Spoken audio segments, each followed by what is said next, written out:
ಎಲ್ಲರಿಗೂ ನಮಸ್ಕಾರ ಸ್ನೇಹಿತರೆ. ರಾಯಲ್ ಚಾಲೆಂಜರ್ಸ್ ಬೆಂಗಳೂರು ತಂಡದ ಸ್ಟಾರ್ ಆಟಗಾರ ವಿರಾಟ್ ಕೊಹ್ಲಿ ಅವರು ಮತ್ತೆ 0ಕ್ಕೆ ಔಟ್ ಆಗಿದ್ದಾರೆ ಅಂತಲೇ ಇಲ್ಲಿ ಹೇಳ್ಬೋದು.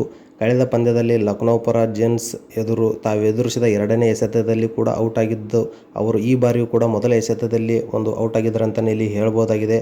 ರಾಯ್ಪುರದಲ್ಲಿ ನಡೆದಿರುವ ಪಂದ್ಯದಲ್ಲಿ ಮೊದಲ ಬ್ಯಾಟಿಂಗ್ ಮಾಡಿದ ಮುಂಬೈ ಇಂಡಿಯನ್ಸ್ ನಿಗದಿತ 20 ಓವರ್ಗಳಲ್ಲಿ 7 ವಿಕೆಟಿಗೆ 160 ರನ್ ಗಳಿಸಿದಂತಲೇ ಇಲ್ಲಿ ಹೇಳ್ಬೋದು.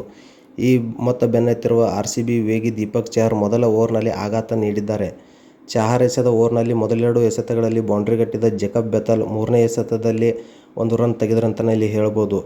ಈ ವೇಳೆ ಸ್ಟ್ರೈಕಿಗೆ ಬಂದ ವಿರಾಟ್ ಕೊಹ್ಲಿ ಅವರು 4ನೇ ಎಸೆತವನ್ನು ಮಿಡ್-ಆಫ್ ಕಡೆಗೆ ಬಾರಿಸಿದರು. ಅಲ್ಲಿಗೆ ರಾಮ್ ಬಾವಾ ತಮ್ಮ ಬಲಕ್ಕೆ ಜಿಗಿದು ಕ್ಯಾಚ್ ಹಿಡಿದರು ಅಂತಲೇ ಇಲ್ಲಿ ಹೇಳ್ಬೋದು. ಇದರೊಂದಿಗೆ ಮುಂಬೈ ಪಾಳೆಯದಲ್ಲಿ ಸಂಭ್ರಮದ ಅಲೆ ಎದ್ದಿತಂತಲೇ ಇಲ್ಲಿ ಹೇಳ್ಬೋದಾಗಿದೆ. ವಿರಾಟ್ ಈ ರೀತಿ ಸತತ ಇನ್ನಿಂಗ್ಸ್ನಲ್ಲಿ 0ಕ್ಕೆ ವಿಕೆಟ್ ಒಪ್ಪಿಸಿರುವುದು ಇದು ಎರಡನೇ ಬಾರಿ ಅಂತ ಹೇಳ್ಬೋದು. 2022 ಆವೃತ್ತಿಯಲ್ಲಿ ಲಕ್ನೋ ಮತ್ತು ಸನ್ ರೈಸರ್ಸ್ ಹೈದರಾಬಾದ್ ಎದುರು ಇದೇ ರೀತಿ ಔಟಾಗಿದ್ದರು.